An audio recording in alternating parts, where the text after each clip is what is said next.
प्यारे बच्चों, बाल दिवस की हार्दिक शुभकामनाओं के साथ आपका अपने YouTube चैनल मनोहारी मैथ्स में हार्दिक स्वागत है।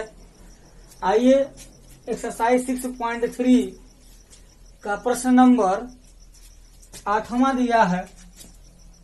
प्रश्न नंबर 8वां, इसमें क्या दिया है देखिए। सबसे पहले ABCD एक समांतर चतुर्भुज है। ABCD एक समांतर चतुर्भुज है और AD भुजा को बढ़ा करके उस पर कोई बिंदु E लिया गया है और E को जब B से मिलाया गया है तो CD भुजा को F पर काट रही है।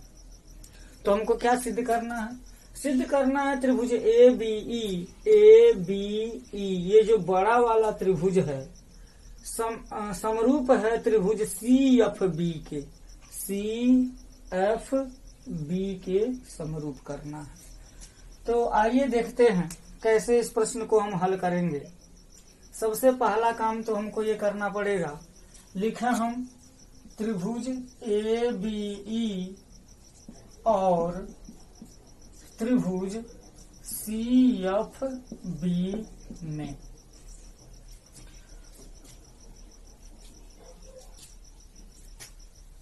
लिखेंगे।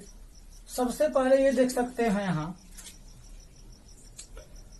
जब यह भुजा इस भुजा के समांतर, चूंकि ABCD एक समांतर चतुर्भुज है तो AD समांतर है BC के, तो AE समांतर BC हो जाएगी। जब AE समांतर BC हो जाएगी और EB एक तिर्यक रेखा है वो काट रही है, तो यहाँ का जो कोण 1 होगा यहाँ के कोण 2 के बराबर हो जाएगा एकांतर कोण से। तो उस चीज को हम लिख सकते हैं, कोण 1 बराबर हो जाएगा कोण 2 एकांतर कोण, अल्टरनेट एंगल। ये एकांतर कोण है इसलिए क्या है, बराबर है। पढ़े भी हैं, जब दो समांतर रेखाओं को तिर्यक रेखा काटती है तो एकांतर कोण बराबर हो जाते हैं, संगत कोण बराबर होते हैं। ये हो गया, ये कोण निकल गया हमारा। और दूसरी चीज क्या है, जब ABCD एक समांतर चतुर्भुज है तो कि समांतर चतुर्भुज के गुण में आता है सम्मुख भुजाएं बराबर होती हैं, सम्मुख कोण बराबर होते हैं, विकर्ण एक दूसरे को समद्विभाजित करते हैं और समांतर चतुर्भुज के किसी भुजा पर बने हुए दोनों कोणों का योगफल 180 अंश होता है। तो यहाँ सम्मुख कोण बराबर होते हैं, उसका हम यूज कर सकते हैं। ये जो हमारा कोण 3 है वो इस कोण 4 के बराबर हो जाएगा। तो लिख सकते हैं कोण 3 बराबर कोण 4। ये क्या है, सम्मुख कोण, समांतर चतुर्भुज की सम्मुख कोण है। अब तीसरा वाला जो कोण है ये देखिए, यह कोण और इस कोण के बराबर हो जाएगा। इस त्रिभुज का यह कोण इस त्रिभुज के इस कोण के बराबर हो जाएगा। इसका भी तर्क दे सकते हैं। वो तर्क कैसे दे सकते हैं, जब AB समांतर DC है और FB तिर्यक रेखा उनको काट रही है तो हम लिख सकते हैं कोण 5 बराबर कोण 6। ये भी एकांतर कोण ही हो जाएगा। कोण 5 बराबर कोण 6 एकांतर कोण। वैसे तो इन दोनों कोणों की सहायता से ही समरूप हो जाएगा, तीसरे को भी लिख दिया। इसलिए त्रिभुज नाम रखें, एक का नाम क्या हो जाएगा, त्रिभुज E3 का नाम रखते हैं EA, 5 का नाम रखते हैं B। त्रिभुज EAB समरूप हो गया त्रिभुज 2 का नाम क्या है B, 4 का नाम क्या है C, 6 का नाम क्या है F। त्रिभुज EAB समरूप हो गया त्रिभुज BCF के, बिल्कुल नियमानुसार। अब नाम रखे, नाम में क्या दिया है, ABE दिया है, ABE दिया है, या लिख दीजिए यहीं पर त्रिभुज ABE। जब ABE करेंगे तो CFB हो जाएगा, समरूप हो जाएगा त्रिभुज CFB के। इट सिद्धम। नेक्स्ट क्वेश्चन नंबर 9 है, दिया है इसमें एक त्रिभुज ए बी सी है और त्रिभुज ए पी एम है। इसमें कोण ए बी सी बराबर 90 अंश है और कोण ए एम पी बराबर भी 90 अंश है। यह कोण 90, ये कोण 90, टिक लगा है। तो सिद्ध करना है कि त्रिभुज ए बी सी समरूप है त्रिभुज ए एम पी के। और फिर सिद्ध करना है सी ए बटे पी ए बराबर बी सी बटे एम बी। बी सी कहाँ है? बी सी बटे एम बी नहीं है, एम पी है। बी सी बटे एम पी सिद्ध करना। तो सबसे पहले हम ये लिख लेते हैं त्रिभुज ए बी सी और त्रिभुज ए एम पी में क्या हो जाएगा? ए बी सी में तो ये जो त्रिभुज ए बी सी का कोण 1 है और त्रिभुज ए एम पी का जो कोण 2 है वो दोनों बराबर तो दिए गए हैं। तो लिख दें हम कोण 1 बराबर कोण 2 प्रत्येक 90 अंश। ये हो गया हमारा। और अब देखिए त्रिभुज ए बी सी का जो कोण ए है त्रिभुज ए एम पी के कोण ए के बराबर है। तो कोण ए बराबर हो गया कोण ए उभयनिष्ठ। ये हो गया। अब ए बी सी का जो कोण सी है वो त्रिभुज ए एम पी के कोण पी के बराबर हो जाएगा, क्योंकि 1 2 के बराबर, ए के बराबर, तो सी जो है पी के बराबर हो जाएगा, तीसरा अपने आप बराबर। इसलिए त्रिभुज नाम रखें, एक का नाम बी ए सी समरूप है त्रिभुज 2 का नाम एम, ए का नाम ए रहेगा और पी का नाम पी रहेगा। अब त्रिभुज ए बी सी लिखा है तो यहाँ लिख सकते हैं या ए बी सी, त्रिभुज ए बी सी करेंगे तो ए एम पी हो जाएगा, समरूप हो जाएगा त्रिभुज ए बी सी किया तो ए एम पी हो जाएगा। ये हमारा सिद्ध हो जाता है। अब हमको क्या लाना है? यहाँ सी ए बटे पी ए लाना है और क्या लाना है? बी सी बटे एम पी लाना है। तो यहाँ पर हम दूसरा वाला भी यही सिद्ध कर सकते हैं, लिख सकते हैं। दूसरे वाले को सिद्ध करने के बस यही लिखा जाएगा, चूंकि त्रिभुज ए बी सी समरूप है त्रिभुज ए एम पी, इसलिए जब त्रिभुज समरूप होते हैं, 2 त्रिभुज समरूप होते हैं तो उनके संगत भुजाओं का अनुपात बराबर होता है। ये समरूप त्रिभुजों का गुण है। तो यहाँ पर क्या हो जाएगा? ए बी बटे हो जाएगा, ए बी बटे ए एम हो जाएगा बराबर बी सी बटे एम पी हो जाएगा बराबर सी ए बटे पी ए हो जाएगा।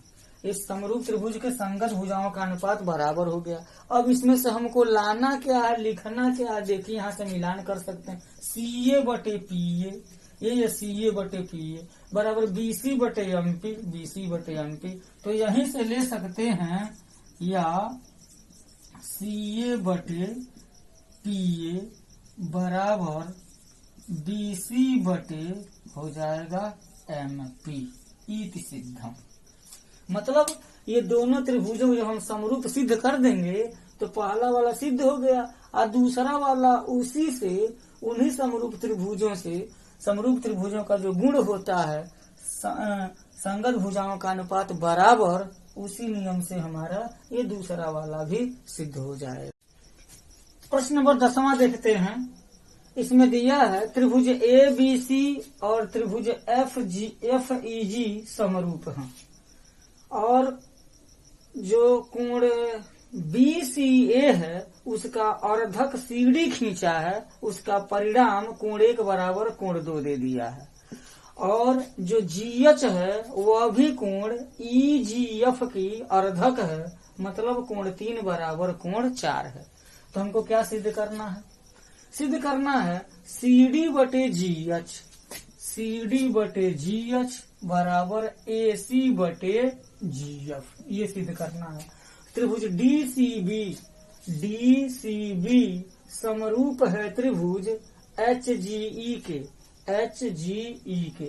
और त्रिभुज DCA समरूप है त्रिभुज HGF के, सिद्ध करना है। तो आइए सबसे पहले हम ये देख रहे हैं कि लिखेंगे जब त्रिभुज ABC समरूप है त्रिभुज FEG के, त्रिभुज ABC समरूप है त्रिभुज FEG के, तो क्या परिणाम मिलेगा हमको? कोण A बराबर कोण F तो मिल ही जाएगा, और साथ ही साथ कोण C बराबर कोण G मिल जाएगा, कोण C बराबर कोण G मिल जाएगा। अब देखिए इसमें क्या मिलेगा हमको, कोण C दो कोणों का योग है। कोण C को हम कोण 1 धन कोण 2 लिख सकते हैं, कोण G के जगह पर कोण 3 धन कोण 4 लिख सकते हैं। और अब देखिए यहाँ कोण 1 बराबर कोण 2 दे दिया है, तो हम लिख सकते हैं कोण 1 धन कोण 1 बराबर कोण 3 धन कोण 3 लिख सकते हैं, या 2 कोण 1 बराबर 2 कोण 3 लिख सकते हैं। 2 से 2 कैंसिल हो जाएगा, कोण 1 बराबर कोण 3 कर सकते हैं, यानी कि यह कोण 1 इस कोण 3 के बराबर हो जाएगा। और एक बात और है, यहीं पर हम फिर से लिख सकते हैं, चूंकि कोण C बराबर कोण G, तो कोण 1 धन कोण 2 बराबर कोण 3 धन कोण 4 तो हो जाएगा। अब कोण 1 बराबर कोण 2 है, तो कोण 1 के जगह पर हम कोण 2 लिख दें और कोण 3 के जगह पर कोण 4 लिख दें, तो 2 कोण 2 बराबर 2 कोण 4, 2 से 2 कैंसिल हो जाएगा, कोण 2 बराबर कोण 4 तो लिख सकते हैं हम। अर्थात ये दो मटेरियल हमको मिल गए, कोण 1 बराबर कोण 3 भी मिल गया और कोण 2 बराबर कोण 4 भी मिल गया, जिसका यूज हम इनको सिद्ध करने में कर सकते हैं। तो आइए देखते हैं यहाँ सबसे पहला जो दिया है इसके लिए क्या है। अब देखिए CD बटे GH बराबर AC बटे FG। अब हम उस त्रिभुज को चुने और समरूप सिद्ध कर दें जिनमें ये भुजाएं आती हैं, तो जाहिर सी बात है त्रिभुज ADC त्रिभुज FHG में हम उसको ले सकते हैं। इसको समरूप करें तो हम लिखेंगे पहला सिद्ध करने के लिए, पहला चीज सिद्ध करने के लिए हम देखेंगे त्रिभुज AD या D मत लिखें, त्रिभुज ACD और त्रिभुज FGH में। देखिए बहुत आसान है, त्रिभुज समरूप है तो कोण A बराबर कोण F तो हो ही जाएगा, क्योंकि त्रिभुज समरूप है, कोण A बराबर कोण F हो जाएगा। और अभी देखिए इस त्रिभुज का जो कोण 2 है, इस त्रिभुज के कोण 4 के बराबर हम सिद्ध कर चुके हैं, कोण 2 बराबर कोण 4। और जो तीसरा कोण होगा, ये जो D है और H है, ये तो बराबर ही हो जाएगा। इसका नाम रख देते हैं 5 रख दें, इधर 6 रख देते हैं, कोण 5 बराबर तो हो जाएगा कोण 6 के। और जब कोण 5 और कोण 6 हो जाएगा, इसलिए त्रिभुज क्या समरूप हो जाएगा, त्रिभुज नाम रख देते हैं A2 का नाम क्या है ACD समरूप हो जाएगा त्रिभुज F4 के जगह पर G रख सकते हैं और 6 के जगह पर हम H रख सकते हैं। त्रिभुज समरूप हो गया। जब ये त्रिभुज समरूप हो गया, इसलिए क्या हो जाएगा, समरूप त्रिभुजों के संगत भुजाओं का अनुपात बराबर होता है, तो क्या हो जाएगा AC बटे FG बराबर क्या हो जाएगा CD बटे हो जाएगा GH। और एडी बटे हो जाएगा किसके, एफ एच के। जब त्रिभुज समरूप हो गया और नियम से उसको लिख चुके हैं, तो जब समरूप त्रिभुज लिख चुके हैं तो उनके संगत भुजाओं का अनुपात बराबर भी हम लिख सकते हैं। अब इसमें हमको चाहिए क्या, देखिए CD बटे जी एच आया है, AC बटे एफ जी भी आया है, यही से लिख सकते हैं। या जो हमको चाहिए इसमें से चुन लेना, AD बटे एफ एच हमको नहीं चाहिए, उसको छोड़ देंगे हम। तो क्या हो जाएगा, CD बटे GH बराबर हो जाएगा AC बटे FG। अब यहाँ से देखिए दो चीजें हमको सिद्ध हो गई, एक तो पहला वाला सिद्ध हो गया हमारा, और दूसरा कहा है DCA समरूप है त्रिभुज HGF के, DCA। तो देखिए DCA समरूप हो जाएगा त्रिभुज DCA समरूप हो जाएगा त्रिभुज HGF के। यहीं से हम लिख सकते हैं, तीसरा वाला भी हमें यहीं पर ले सकते हैं, त्रिभुज DCA समरूप हो जाएगा त्रिभुज HGF के। इसी एक उपपत्ति में पहला वाला भी हमारा हो गया और तीसरा वाला भी सिद्ध हो जाता है। आइए दूसरा जो तथ्य है उसको सिद्ध करते हैं। जो दूसरा सिद्ध करना है उसके लिए लिखेंगे त्रिभुज DCB समरूप है त्रिभुज HGE, समरूप नहीं और लिख देंगे, हमको समरूप तो सिद्ध करना है ना। त्रिभुज DCB और त्रिभुज HGE में यहाँ क्या हो जाएगा, देखिए सबसे पहले त्रिभुज DCB और त्रिभुज HGE में, तो यहाँ जो कोण एक बराबर है कोण 3 के, कोण एक बराबर कोण 3 के है, पहले हम सिद्ध कर चुके हैं, कोण एक बराबर कोण 3 हो गया। और जब त्रिभुज ABC समरूप है त्रिभुज FEG के, तो जो कोण B बराबर होगा वो कोण E के हो जाएगा, ये कोण B कोण E के बराबर हो जाएगा, क्योंकि पूरा त्रिभुज समरूप है। अब जब तीसरा वाला जो नियम आ जाएगा, यहाँ कोण 5 और इस कोण 6 के बराबर हो जाएगा। जब इस त्रिभुज के दो कोणों के अलग अलग बराबर हो गए तो तीसरा अपने आप बराबर हो जाएगा, कोण 5 बराबर कोण 6 हो जाएगा। इसलिए त्रिभुज नाम रख देते हैं, एक CBD समरूप है त्रिभुज, 3 का नाम रखिए GE, फिर क्या हो जाएगा H। अब क्या लिखा, DCB लिखा है, हमने CBD लाया, DCB हो जाएगा त्रिभुज DCB समरूप हो जाएगा त्रिभुज DCB समरूप हो जाएगा HGE के, यही चीज हमको लाना भी है। तो ये हमारा त्रिभुज ये 10वां प्रश्न में जो 3 प्रश्न दिए थे सिद्ध करने के लिए सिद्ध हो गए। तो प्यारे बच्चों, इस वीडियो में इतना ही। मैं आशा करता हूं कि आपको ये त्रिभुजों की समरूपता के नियम पर आधारित जो प्रश्न थे वो आपको समझ में आए होंगे। इसी तरह के अन्य प्रश्नों को हल करने की कोशिश कीजिए। नेक्स्ट प्रश्नों को नेक्स्ट वीडियो में देखा जाएगा। बहुत बहुत धन्यवाद। जय हिंद।